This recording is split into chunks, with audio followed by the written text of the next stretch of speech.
Affected layers అంటే ఇప్పుడు last దాంట్లో ఒక సాంగ్ రావటం మధ్యలో అంటే ఉన్న కంటెంట్లో ఎంత మీరు వేరియేషన్ తీసుకురావటం అనేది ఈచ్ డైరెక్టర్ ఇంటర్ప్రిటేషన్ బట్టి ఉంటుంది.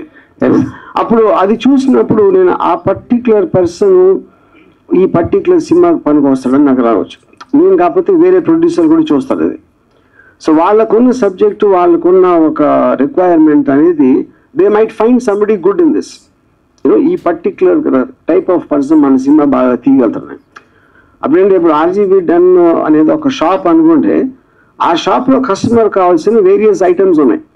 అప్పుడు ఎవరి టేస్ట్ బట్టి వాళ్ళని తీసుకోవచ్చు. That is the whole concept of that.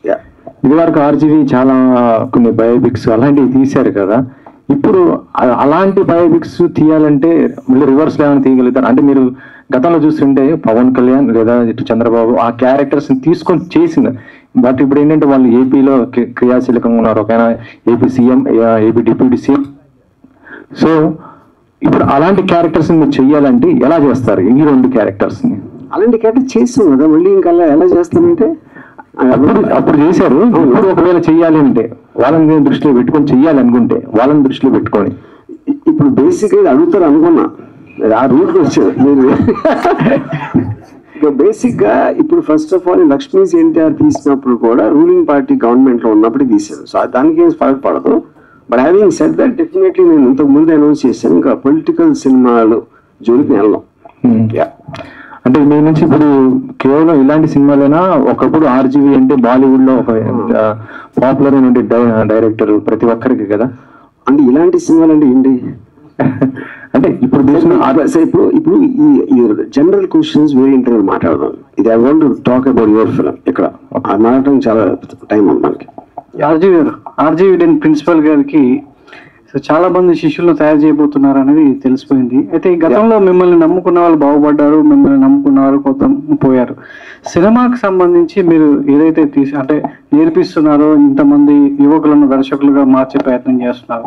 కానీ వాళ్ళు సినిమా తీసిన తర్వాత ఇండస్ట్రీలో పడే స్ట్రగుల్స్ మామూలుగా ఉండవు. కొత్త దర్శకులకు సంబంధించి వాళ్ళ టాలెంట్ ఎంత ఉన్నా మీరు ఎంత గుర్తించినా ఇండస్ట్రీలో వాళ్ళని గుర్తించే వాళ్ళు చాలా కరువు అవుతున్నారు. సో దానికి మీ సమాధానం ఏంటి?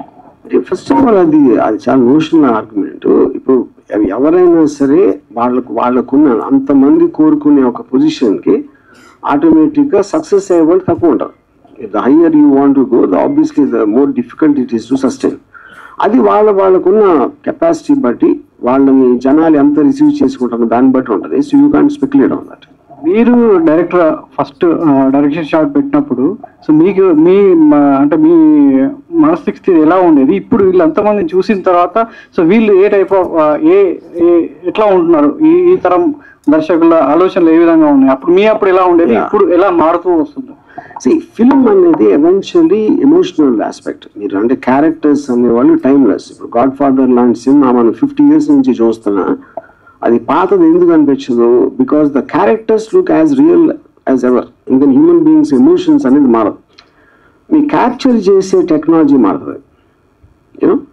కానీ ఆ బేసిక్ క్రియేటివ్ అనేది మనం గుర్తించగలిగినప్పుడు ఇప్పుడు నేను ఒక నారేట్ చేసినప్పుడు Shiva obviously Annapurna studios production house కాబట్టి వాళ్ళు నాకు వసతులు కల్పించారు ఎలా నా విజన్ని నేను తీసుకెళ్ళాలి ఏంటి అనేది.